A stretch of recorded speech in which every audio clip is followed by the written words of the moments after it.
Well, this half an hour ago, we were sitting around, we were brainstorming, and we are talking, and something that came up was this idea of a short or a film festival that is shot from uh, phones, and we were also talking about students being able to tell their stories, medical students, nurses, doctors, about their experience with treating uh, mental illness and as well as physical illness, and having that go into a system of of archival nature where people are, sort of tracing their family roots, like about, if you look at, there was a conversation about survival of COVID and how, per capita, maybe Kenyans didn't get as many people died as say, and why is that? And like it just really started unearthing, um,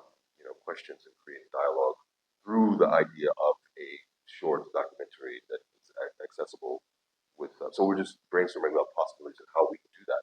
So it's a great question. And right now, I think we're just in this really open phase about how we can get students to tell their stories, specifically related to health issues. And then I was thinking, okay, so we do that, and then we curate a film festival of these short films made entirely from mobile phones, because it's accessible, it's easy, and um, and for those two reasons, like so, and then I just in the 20 minutes, 30 minutes we're talking, those those different components came up. So I feel like the possibilities are pretty endless, um, and very exciting. So, and in order to, and how I could, help that is shaping that is I have a filmmaking background, an acting background, um, and I work with a lot of people who are very shy and, don't in public speaking. And there's a way to eradicate all of that and have some clear storytelling. So just that blueprint alone, I think we have something phenomenal on our hands. Actually, you are answering my question Oh, okay. because I wanted to look at it the point of view where individuals who are shy in expressing their views, but don't really want to participate in that. You Yeah. just mentioned a little bit of it, but then I wanted to know how best are you going to cover that? How are you going to manage that? Well, you should come and have a look in one of our classes, and you'll see, like, my one of the things I emphasize is we cannot be afraid to make a fool out of ourselves, but because we're in a safe space. You know what I mean? So the class that I'm planning to do today, will hopefully break down a lot of barriers and of subconsciousness. Because when you do that within a space, it provides a safe space where the outside world's not judging you. You can let go. That's a huge part of it. I spent 2 years of a 3-year program studying clown, and a lot of it has to do with just accessing our innocence and our inside, like our sort of pre-know spaces of like 5, 6 year old. So just really allowing grown up people to access their childhood away, whether it's traumatic or it's comedic. But it primarily it's excising a lot of the self consciousness out of the conversation, and knowing that it's okay to feel silly and fail and, feel self conscious and all of the things that we're told we're not allowed to feel as we're walking around trying to have this presentation of ourselves. So there's lots and lots of ways to get you to loose. So, and that's my job. So, next question, we are evolving a lot more so I wanted to understand from the creative stage people and look at the master skill as well. So like what do you think you can do when it comes to like after the graphic design review, how can someone come up with an inspiration mindset and look at that question? Well, I mean, I think that once you have the product, you figure out where it goes. You know what I mean? Like, and then how it's utilized and like what it's used for. So and again, I think the possibilities are endless. Just storytelling and how, and not just storytelling and not the act of storytelling, but who do you get as your audience? Where does this go? You know what I mean? So it's not just happening in a vacuum. It's happening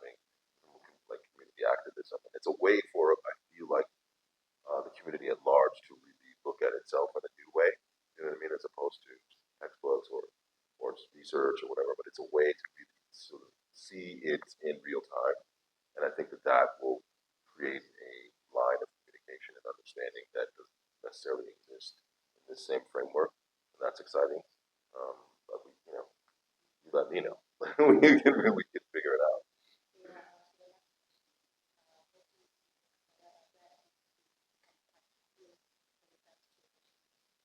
Well, I mean, that's what's great about the people that are sitting here. Like I mean, if you want to, I always call this concept of partnering the conference room, the conference table, and who you have sitting at the table, and what each person, each aspect brings to the conversation.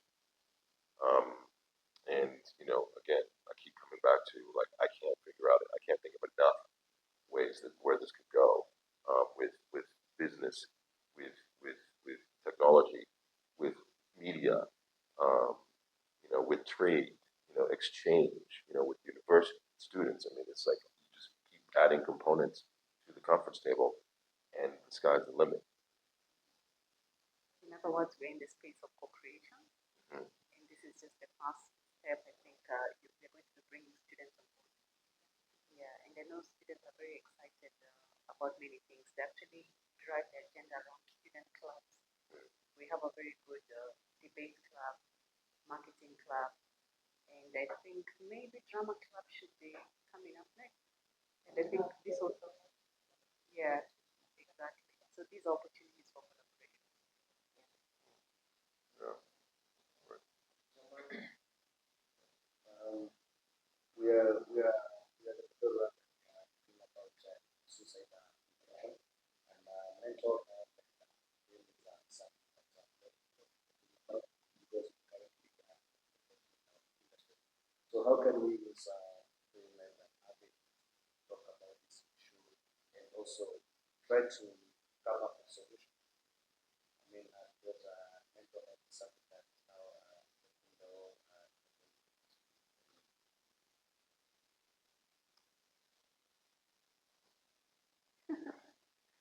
Good question, and also something we're already starting to get mental health is huge.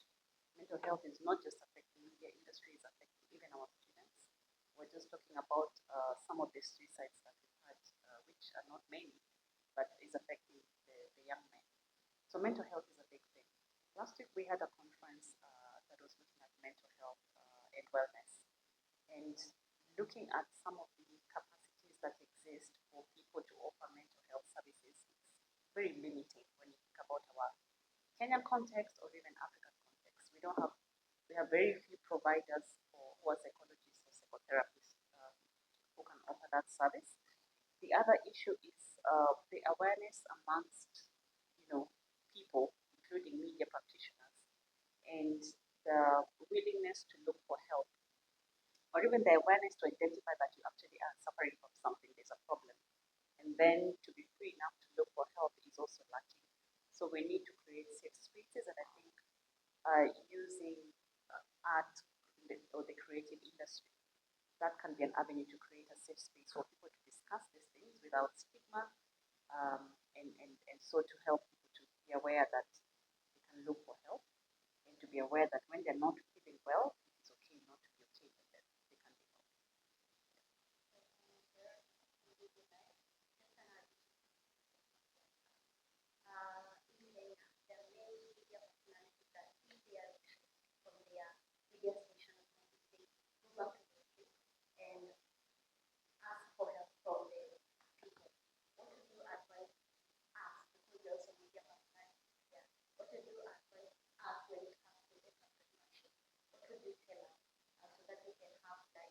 We can have something in the future that we are trying to have something that we are.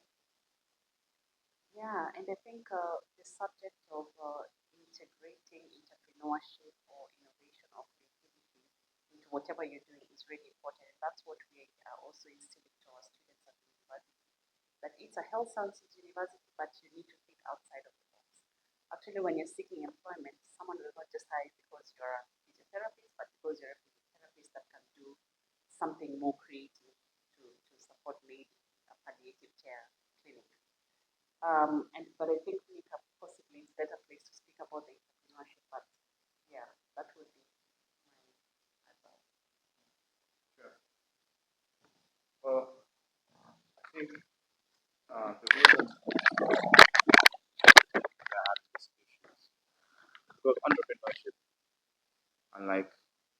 anything else you get into, entrepreneurship is a lonely game, but it doesn't have to be. So because you have to build something from scratch, you have to build something by seeing the end of it. It's very hard to convince someone else to see what you're seeing. So right now, we need to create spaces where we can come together so that you can attack things as a team. You don't need to attack something by yourself because once you fall, who's there to catch you? But if you have a team, we can create spaces where where someone falls, you have 5, 6 people there to bring him back up. It's very hard for that person to go deeper into his mental health issues because he has brothers or sisters who are around. So right now, entrepreneurship should be thought of as a team sport and not as an individual sport. And those are the type of spaces that we now need to create so that together we can move forward. Because ideally, this is a community, this is a society. You don't do anything by yourself.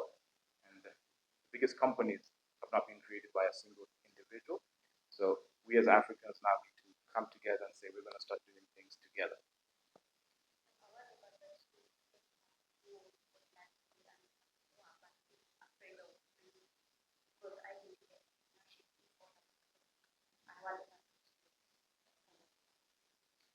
The advice would be take small risks. You have to risk to actually get a reward, right? But you don't want to risk too much. You can spread your risk by having a team. So ideally, the end of it comes to being able to find people who are aligned with you and being able to find people who you can work with, who you can partner with, because you're one step away from a big idea, and that can come just with friends. It doesn't have to be everything comes.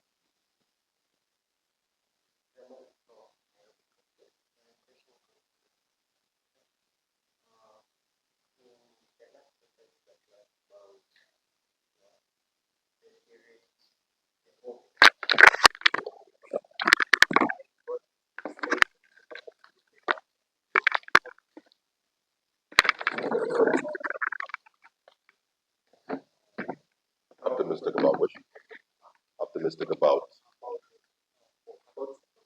Okay, okay,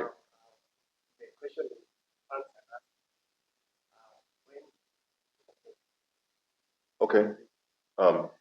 I will answer that, but I just wanted to piggyback on what was said before about excuse me, thinking outside the box, right? And risk management, right? So we live in an era where people are creating content all the time, and content for whether it's vanity or people being creative with humor. But that lane exists for content in terms of um, opening up conversations with podcasts or so we just take mental health period, and just using that as an avenue um, for thinking outside the box to get information and how we can make that information land. I think that because people are creating content, there's already like this synergy that empowers individuals to put their voice and their experience forward. So that's just an example of how I see that manifesting. As to the Orville, I know that because I'm working with Seth now on another project, um, that he's a very busy person, and we have we probably will start shooting again sometime next year. So it's been a wait, but it's worth it. But things take time. But that's what I know. I don't know exactly when, but I do know that it will be um, next year sometime. So, yes, ma'am. And I believe about the skills and talents in our country. So tell us what do you think that we can as a country, and also um, a secret to our film industry because when it comes to um, actors and actresses out there, most of them complain about the pay. Does it also happen in America or only in Africa?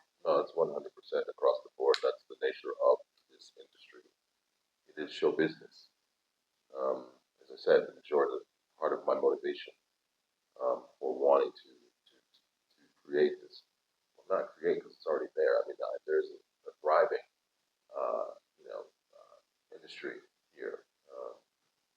exists already. I mean, I've been meeting people, and it's like I'm not trying to come here and recreate the wheel. I'm just humbly and excitedly bringing my experience to the conversation. And I don't have any.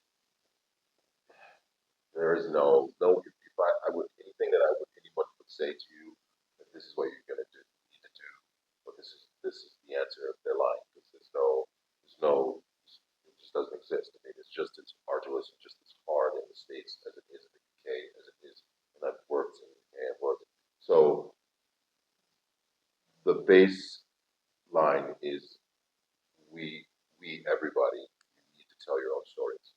You need to make your own films. If you want to learn how to be a filmmaker, make film. Get people around, get your peers, spread the risk around, get your sound people, get your writers, get your directors, get your storyboard artists, get you collectively, and you understand that we're not necessarily going to make any money off this, but we need to make this. We need to make this. So, and that's the same advice I say to anybody I'm talking to. The name of the game is to create your own stories and shoot your own stories and put and force those stories into the conversation because a lot of the disconnect I feel that comes from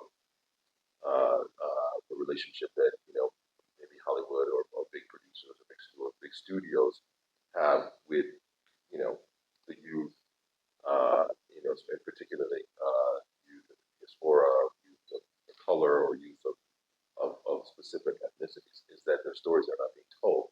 You know what I mean? So if your stories are not being told, you got to tell your story because your story is valid, and it's up to you to do it and figure it out.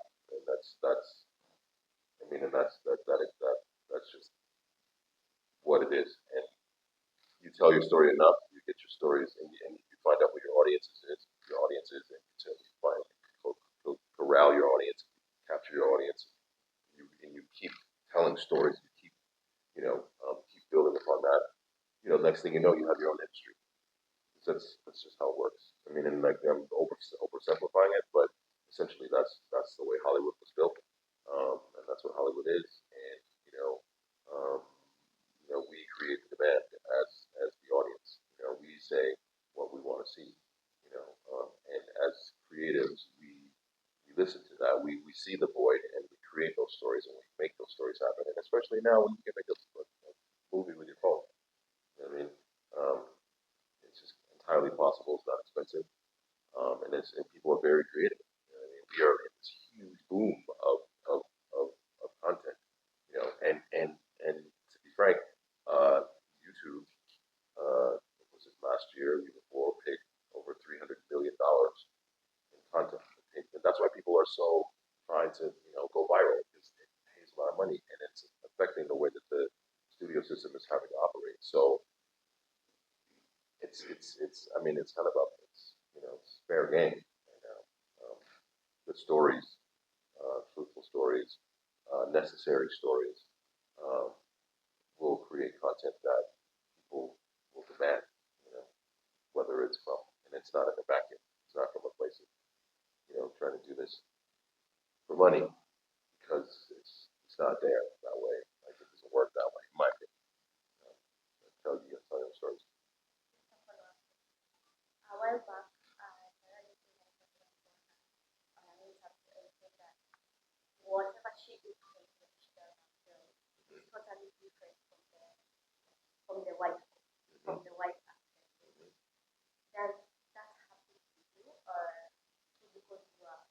Yeah, I mean it happens to everyone. You know what I mean? I feel like, but Viola Davis was having the same chat about her pedigree and Meryl Streep's pedigree. Meryl Streep makes a lot more money than Viola Davis does. Self-admittedly, I don't know how much either of them makes, but Viola says that, and that's part of this. That's part of the thing. I mean, that's part of the whole issue. But um, like I just to not go crazy, and to not no, literally to not really, to walk this path without toxicity.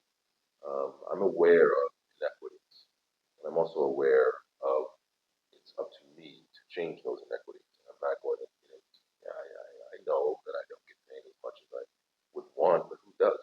You know what I mean? So, and I just don't concern myself with, I'm not dismissing that, not dismissing the inequities in gender pay. You know what I mean? I know that men make in this business like way more money for and these are all realities that we have to change. You know what I mean? So like, it's one thing to complain about it only, but it's another thing to understand it and do something about it. So like, I know a friend of mine in Melbourne, Australia. He's Ethiopian filmmaker. He's in quite a next movie with me, and he's made three, four films. In his last film, he demanded that everybody on the crew were a person of color.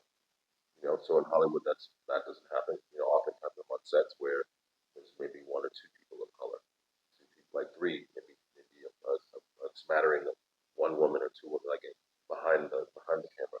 And he made an active choice to crew his film with like people from the diaspora. You know what I mean? And that was making a statement. We can do that. You know what I mean? We can be. You have the power to do what you want, and you know, whether you get paid for it or not, it's not about the money for me. I mean, and if you go into it when it being about the money, I'm disappointed because it's certainly not about that. But we can change the narrative anyway. All right, so this is the part that to translate it. So your wife is a primary provider. Yeah, She provides health. yeah. What is the one thing, and this is an institution which is showing its primary health provider. What do you think is the one thing that is never told, the story which is never told about primary health providers? What is the behind the scenes? Oh man, that's such a good question because I'm really behind the scenes. Like I mean, I'm the audience. I'm like, oh no, I can't believe. But she has worked as a psych nurse, which I feel like uh, she's worked as an ER nurse, and now she's working she's worked as a hospice nurse, and now she's working in the capacity of both triage and hospice runner. So she's covered a lot of things, and I feel like if I could just record her day, you know, especially when she was doing psychiatric work, like the things that she's built for it. That's the thing that we forget. Like, I would never be able to do that job. I would be in the institution if I had to work one day in the institution. She is built for that. She's built for hospice. She's like, she, that, like when she first started doing it, I was like, oh, you're bringing death into the home. And because I'm very like, you know, porous, and you know, like, but I feel like her story as a health practitioner, and or coming home from the ER during COVID and having to scrub, like, just if I wish I had the presence of mind to just document her day, you know, like over, and that's a film to me, like, because, and that's just not just a film for entertainment, but it's a film for education. So, in talking about what we were just talking about just now, like, I'm sure these students who go on to become medical practitioners, you know, they're and then each like their fingerprints. Each person has a story to tell with different various practices of medicine. And I think that, you know, mental health being one of the most uh, largely misunderstood aspects of the practice, I think that people could be enlightened, you know, with that information. They just don't know. And I'm because I'm literally behind the scenes picking her up from a 12-hour shift in the morning at 7 a.m. She's been there, you know, and seeing the people that are coming out, seeing or like being waiting for her in the ER, seeing like when she's coming out and she's exhausted, but she's not um, dismantled. You know what I mean? She's not like I'm gonna go rest and I'm gonna go back and do it again. You know what I mean? And like, I mean, talk about heroes. Talk about like, so I feel like the public at large uh, doesn't have access to the minutia, the details, and like make sure that she had her lunch, all these things, being supportive, and and I just like I think that if the society at large knew what it took, and because we know about medical school, we know it's like I have to do, but we don't know about the once you get out and practice of it, we don't have access to that unless you're sick. You know what I mean? We don't. There's no way in. You know, so I feel like that would be really illuminating for people to see what, and not just for society, but I feel like if collectively we understood that, like politicians and like lawmakers and things like that, would understood how important um, the work is. Like maybe in a perfect scenario, more money gets allocated for this, more for the study of, or for like the, like more attention, more care, more. So it's not just like she's grinding in a vacuum. Like one of the things that was super frustrating with, I know, and I don't really speak for her too much, but like one of the things that made her change gears from psych nursing to ER was that like it's just in America. I don't know what it's like here, but like she's like this is so much larger than me that like I'm never going to be able to make the difference that I want to make, and like and the practice tends to eat the practitioners alive slowly, and you just get burnt out. So like that, like to address that so that we can, 'cause so much more needs to be to be allocated like with money and with education about what's happening than there is now. And I think that that's such a you have your beginning, middle, and end. You have your reason why you do it, and you have the people that are doing it, and you just show them how it's done, and you have the audience. So yeah, I mean, I can go on and on, but you get my drift, right? Thank you so much. So, okay. So I request you to stand against the banner, which